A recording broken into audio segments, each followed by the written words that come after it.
이건 워런 버핏의 표현이에요. 돈은 인내심이 없는 사람들의 주머니에서 인내심이 많은 사람들이 주머니로 옮겨가는 습성이 있다. 부란 자꾸자꾸 인내심이 없는 사람들 주머니에서 다 날아가서 인내심이 많은 사람의 주머니로 흘러들어간다. 재배치된다. 그게 부의 근원적인 어떤 습성이다. 저도 이 말에 되게 공감해요. 한편으로는 돈에 대해서 돈 IQ가 떨어지는 사람들의 주머니에서 돈 IQ가 높은 사람들이 주머니로 재분배되기도 하죠. 그러면은 돈에 대한 IQ가 높은 1%에게 돈에 대한 IQ가 낮은 99%의 자금이 원기옥처럼 깨작깨작 모여서 계속 이동해 가는 거예요. 이건 부정할 수 없어요. 왜냐면 돈에 대한 IQ가 높다라는 것 자체로 돈의 효율성, 돈이 스스로 불어나는 습성이 어마어마하게 강해지고요. 돈에 대한 IQ가 낮을수록 돈을 모으지도 않지만 비싼 금리를 내고 돈을 빌리기도 하고, 더더군다나 조금의 여유자금이 생길 때 가장 쓸데없는 데 투자를 하기도 하고, 소위 주식 같은 데 설거지를 하기도 하고, 굉장한 규모로 돈을 날리고 있고요. 돈에 대한 IQ가 높은 사람들은 끊임없이 이렇게 약간 잃었다가 이렇게 많이 벌고, 이렇게 약간 잃었다가 저렇게 많이 벌고를 계속 반복해요. 그게 돈의 IQ의 어떤 사전적인 정의잖아요. 그런 에너지들이 세상에 많이 있습니다. 계속 돈이 많은 사람들이, 혹은 돈을 많이 벌 수 있는 교육을 받은 사람들, 경험을 한 사람들, 위치에 있는 사람들, 혹은 그런 노력을 한 사람들이 계속 세상의 유동 자금을 빼앗아 먹게 돼 있어요.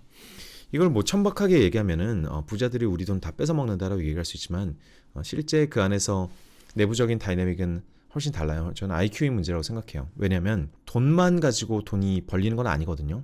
그 돈에 어느 정도의 인사이트가 담겨 있느냐, 어느 정도의 훈련과 어느 정도의 어떤 똑똑함이 묻어 있느냐에 따라서 돈이 불어나는 속도가 달라진다는 거예요. 예를 들어서 똑같이 100만 원을 투자하더라도 부자가 투자한 100만 원과 가난한 사람이 투자한 100만 원, 혹은 돈을 투자 안 해본 사람이 100만 원이 똑같은 속도로 불어나지 않아요. 그죠? 물론 세금까지 합치면 부자의 돈이 세금을 훨씬 많이 떼기 때문에 훨씬 느리게 불어나야 되는데, 그렇게 게임이 만들어져 있음에도 사실은 똑같은 100만 원이 다르게 불어납니다. 그 중에 제가 창업을 한 이유는 저희 같은 전문가들이 부자한테 붙어있기 때문에, 아웃소싱이 가능해서 돈이 더 빨리 불어날 수 있도록 만들어진 구조적인 문제 때문에 그렇기도 하지만, 그뿐만이 아니라 어떤 곱셈의 영역이 있어요. 제가 다른 데서도 글을 썼는데, 근로소득은 더하기잖아요. 제가 버는 돈을 제가 땀을 흘려가지고 조금씩 더해요. 물론 거기서 이제 소비는 다시 마이너스지만요, 빼기겠지만, 근데 쌓아둔 돈의 곱셈이 뭐냐면 재테크예요. 재테크 IQ, 돈에 대한 IQ는 내가 쌓아둔 돈을 곱셈으로, 곱하기로 불어나게 만드는 원동력인 거죠. 그러면 그 곱셈이 무엇이냐? 그 곱셈이 무엇이냐가 가장 중요한 질문인데, 단지 돈이 많으면 그 곱셈의 공식이 좋아진다? 그러니까 누구는 1.5를 곱하고 누구는 3을 곱해버린다는 거죠. 돈이 얼마가 있건 상관없이. 어떤 사람은 0.9, 즉 마이너스죠. 마이너스 10%를 곱하고 있으니까 아무리 해도 계속 마이너스가 나는 거고, 어떤 사람들은 2를 곱하고 있으니까 계속 가진 돈이 불어나는 경향이 점점 강해져요. 곱셈에 들어가는 많은 기법들이 있는데, 그 안에 들어가 있는 어떤 그 구조들을 잘 이해해야 되는 문제인데, 제 방송에서도 많은 분들이 물어보시죠. 그 레버리지에 대해 어떻게 생각하냐, 레버리지 쓰는 게 맞냐. 레버리지가 부자가 되는데 가장 중요한 인사이트 중에 하나예요. 짧은 답은 이겁니다. 나쁜 레버리지 쓰지 말고 좋은 레버리지를 활용할 수 있는 방법을 배우는 것이 이 곱셈의 공식을 키우는데 가장 중요한 것 중에 하나다. 나쁜 레버리지라 하면 가장 나쁜 게 뭐예요? 여러분, 돈 빌려 써서 소비하는 건 일단 레버리지가 아니에요. 그거는 그냥 미친 짓이죠.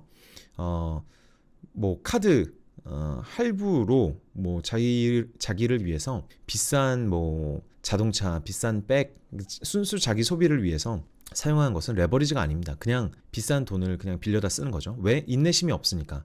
자기 절제력이 없으니까 그냥 돈 퍼다 주는 거예요. 누구에게? 그 물건을 만든 부자들에게, 그 물건을 팔고 있는 뛰어난 마케터들에게, 그 자본주의 시스템에 돈을 왕창 갖다 바치는 거죠.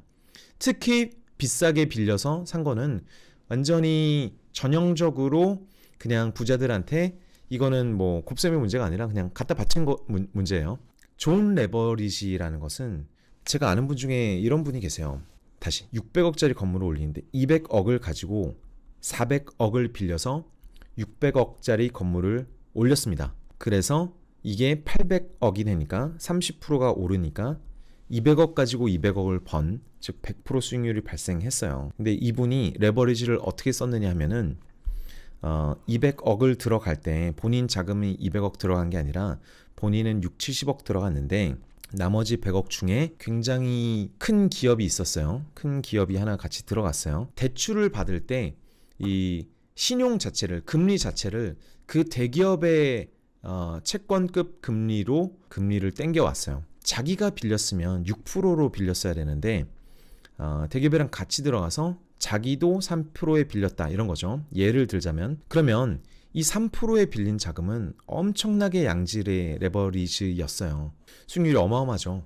주식으로는 이런 수익률을 낼 수가 없고 이런 레버리지 만들기 굉장히 힘들어요. 근데 여러분이 언젠가 부자가 되려면 대부분은 장기 투자해서 그 100%를 만들 수 있는 게 아니라 굉장히 양질의 레버리지를 사용하는 구간이 올 수밖에 없어요. 그거를 그때까지 어떻게 할 것이냐. 가장 중요한 자산 중 하나는 그런 거대 기업과 함께 일할 수 있는 신용, 노하우 뭐 이런 것들이겠죠. 그래서 곱셈을 하는 원리들에 대해 생각해야 되는데 저희 레버리지에 대한 이론이 이렇습니다. 레버리지는 무조건 필요하다. 부자가 되는데 필요하다. 하지만 싸구려 레버리지가 아니라 해외 선물 대여금 이런 게 절대 아닙니다. 그 좋은 레버리지를 사용하는 노하우에 대해서는 이런 걸 가르쳐 주는 사람이 거의 없죠. 가르쳐 주는 사람이 거의 없어요. 저도 어디서 대부분 배웠냐면은 주위에서 선배들한테 보고 배웠어요. 근데 제가 돈이 없고 혹은 제가 꿈이 없을 때는 그런 걸 가르쳐 줄 사람이 아무도 없어요. 누가 가르쳐 주냐면은 직접 대화를 해봐야 되는 거죠. 성공한 사람들의 케이스를 보면은 대부분 그런 케이스예요. 또 제가 인상 깊었던 레버리지 중에 하나는 매출로 인한 레버리지예요. 이것도 좀 과도하게 일반화를 한번 시켜보겠습니다. 가게를 하나 차렸는데 아직 투자 수익금을 다 받지 못했어요. 3억을 넣었는데 매출이 3천만 원이 발생했어요. 월 3천. 아직 마이너스예요. 순이익은 실제로 뭐 한 800만 원밖에 발생 안 하고 그 다음에 800만 원씩 넣어서 3억을 갚으려니 그 투자금을 다 만회하려니 얼마 한 4년 정도가 걸린단 말이죠. 모든 게 다 잘 굴러갔을 때. 근데 매출이 발생한 걸 통해서 은행에서 또 레버리지를 낼 수가 있단 말이죠. 근데 자기가 자신 있는 사업이면 이런 레버리지가 굉장히 우수하게 잘 활용될 수 있죠. 물론 사업하시는 분 망하는 게 다 매출 발생할 때 레버리지 땡겨서 망하는 것이긴 하지만 그래서 민민님께서 무조건 자가는 있어야 하나요? 무조건 자가는 있어야 되냐? 국내에서 자가가 중요한 이유 중에 하나는 저는 이건 것 같아요. 그 부동산이라는 게 오르고 있는 자산이에요. 그 부동산이어서 무조건 오를 거라고 저는 생각하지 않습니다. 부동산은 장기 투자이기 때문에 오를 개연성이 굉장히 높지만 계속 오른다는 보장은 그 누구도 하지 않았어요. 구조적으로 그렇게 된다는 보장은 거의 없어요. 지금까지 부동산이 오른 지난 200년간 부동산이 많이 올랐는데 지난 200년간 부동산이 오른 근본적인 이유는 무엇이었냐면은 자본주의랑 자본주의 발전, 그 도심화, 그리고 인구가 늘어나고 있는 구조 세 개였죠.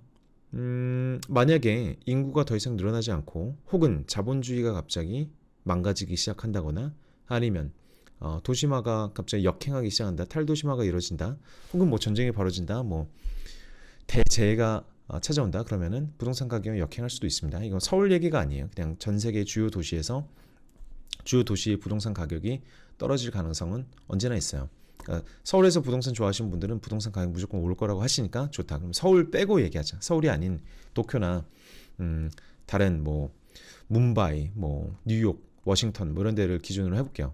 그러면 역행할 가능성이 있다. 그러니까 부동산이 앞으로 200년 후에 무조건 오를 것이냐? 강남 부동산이 뭐 30년 후에 예를 들어서 10년에 뭐 8%씩 올라서 연 8%씩 올라서 10년 후에 2배, 20년 후에 4배가 된다. 지금 한 20억짜리 집이 한 80억이 된다라고 예상할 수도 있겠죠. 아닐 수도 있다. 부동산을 부정적으로 보기 위해서가 아니라 그럼에도 자가가 좋은 것은 이유가 있죠. 참고로 저는 자가가 없습니다. 자가가 좋은 이유는 근본적으로 레버리지. 그러니까 내가 몇 억 단위로 장기 투자를 할 일이 자가를 보유하지 않으면 없어요. 자가를 보유하지 않으면은 뭐 자가가 아니더라도 부동산에 투자하지 않으면은 양질의 레버리지를 쓸 수 있는 가능성이 젊은 사람에게 그런 기회가 주어지는 경우가 없습니다. 부동산이 최고가 아니라고 하더라도 부동산으로만 억 단위의 레버리지를 일으켜서, 그것도 상당히 낮은 금리를 일으켜서 자기가 특정 자산군에 노출되어 있을 수가 있어요. 예를 들어서 3년차 직장인인데 연봉 5천 정도를 받고 있다. 그러면 주식 투자를 해봤자 몇 프로를 할 수 있겠어요? 몇만 원을 할 수 있겠어요? 돈 정말 열심히 모아서 뭐 3천만 원, 5천만 원 정말 미친 듯이 모으신 분들은 1억 정도 굴리고 계시겠지만 그건 그거고, 부동산은 자기가 사기로 마음 먹으면은 그 이상의 한 2억, 3억 단위 부동산 투자가 즉각적으로 가능할 수도 있다. 자가에 대해서는 어떤 패시브 투자에서 양질 레버리지를 왕창 사용할 수 있는 가장 현실적인 방법이라는 측면에서, 그리고 특별히 주식이나 이제 투자에 대한 노하우가 없다는 차원에서 여러분들이 이 서울에서 삶에 베팅을 하셔야 된다면 자가를 되게 진지하게 생각해 보시는 게 좋을 것 같아요.